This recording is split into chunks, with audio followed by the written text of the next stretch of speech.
Direito Administrativo. Aula 13. Poderes da Administração, segunda parte. Poder de Polícia. Conceito. O artigo 78, do Código Tributário Nacional, define o poder de polícia. Veja. Temos uma definição mais resumida, de Eli Lopes Meireles, segundo o qual, o poder de polícia, é a faculdade de que dispõe a administração pública, para condicionar e restringir, o uso e gozo de bens, atividades e direitos individuais, em benefício da coletividade ou do próprio Estado. Podemos citar como exemplos, a vigilância sanitária, a regulação da bolsa de valores, exigências para dirigir veículo, condições para exercer alguma profissão regulamentada, controle sobre instituições de ensino. São apenas alguns exemplos. A doutrina destaca as principais características do poder de polícia. É uma atividade restritiva da liberdade ou da propriedade. Por exemplo, limita a liberdade quando proíbe que alguém desempenhe uma atividade sem prévia autorização. Limita a propriedade, por exemplo, quando obriga o proprietário de um bem a comprovar a propriedade sobre o mesmo. O poder de polícia é, em regra, discricionário. A administração dispõe de uma razoável liberdade de atuação, podendo ponderar a conveniência e a oportunidade na prática de atos de polícia.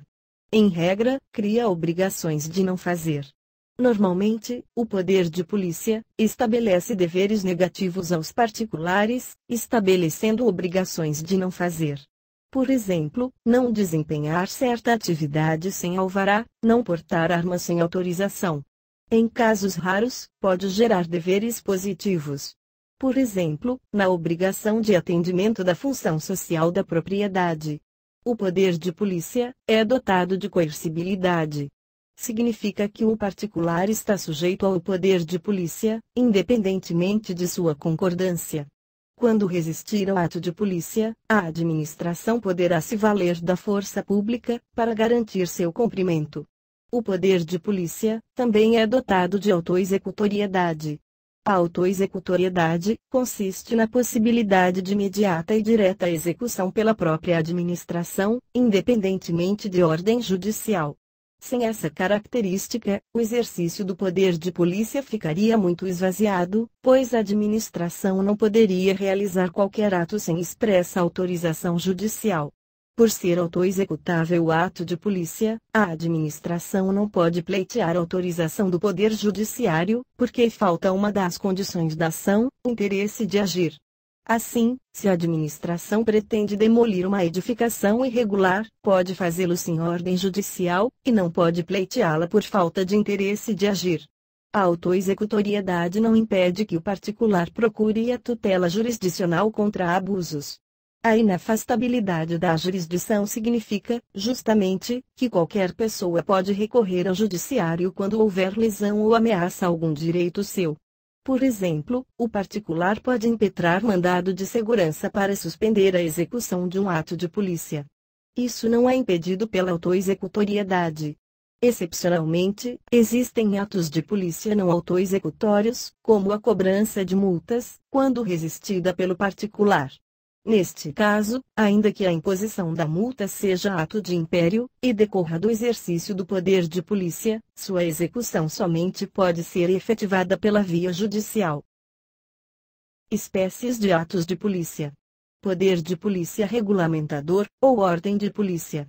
Ocorre através de atos administrativos normativos, que têm por objetivo a regulação de atividades e direitos individuais. Poder de polícia de consentimento. Permissão dada pela administração ao administrado, para exercer algum ato ou atividade, ou para a utilização de algum bem. Poder de polícia fiscalizador. Verificação pela administração quanto ao cumprimento da ordem de polícia ou do consentimento de polícia. Poder de polícia punitivo. Penalidade aplicada pela administração, em virtude da inobservância da ordem, ou consentimento de polícia. Exemplos: interdições, multas, demolições, apreensão de mercadorias. Deve-se respeitar o devido processo legal, e permitir a ampla defesa por parte do administrado. Não pode ser delegado a particulares, por ser função típica de Estado. Indelegabilidade a particulares. O poder de polícia é indelegável, porque é uma manifestação do poder de império. Por isso, não se admite delegação do poder de polícia a particulares. Veja decisões judiciais, e uma lei que trata do assunto. Por não serem particulares, mas sim de direito público, as autarquias podem exercer poder de polícia. A doutrina admite a delegação em certas situações. Seria possível delegar atividades materiais de apoio ao poder de polícia, já que essas atividades não exercem poder de império. Por exemplo, a manutenção de presídios administrados pela iniciativa privada. A doutrina também aponta a possibilidade de delegação de mera execução material do ato de polícia, como a contratação de empresa privada para efetuar a demolição de construções irregulares. O ato que determina a demolição é feito pela administração pública, mas a execução do ato poderia ser feita por empresa privada.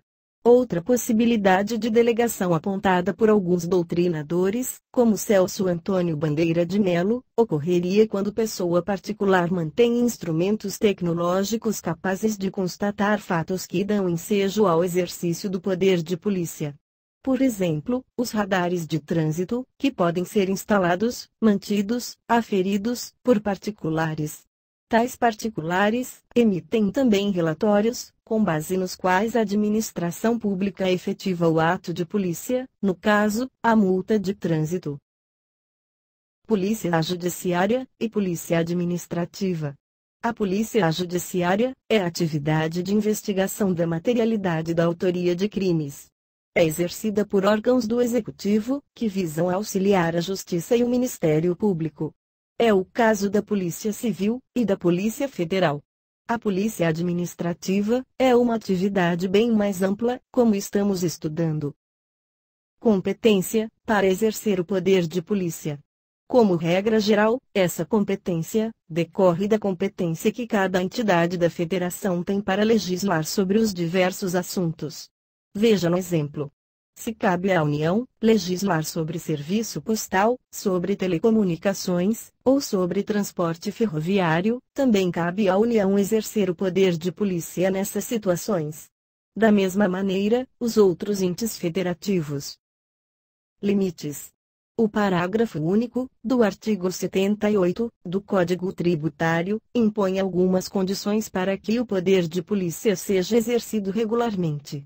Deve ser exercido pela autoridade competente, obedecendo à lei, com observância do devido processo legal, sem desvio de finalidade, respeitando-se a razoabilidade e proporcionalidade. Nesta aula, vimos um conceito legal, e um conceito doutrinário, do poder de polícia. Estudamos as principais características. Vimos as 4 espécies de atos de polícia. Analisamos a indelegabilidade. Fizemos a distinção entre a polícia administrativa e a polícia judiciária. Vimos a regra geral sobre a competência para exercer esse poder. Finalmente, vimos os principais limites ao exercício dos atos de polícia. Bons estudos!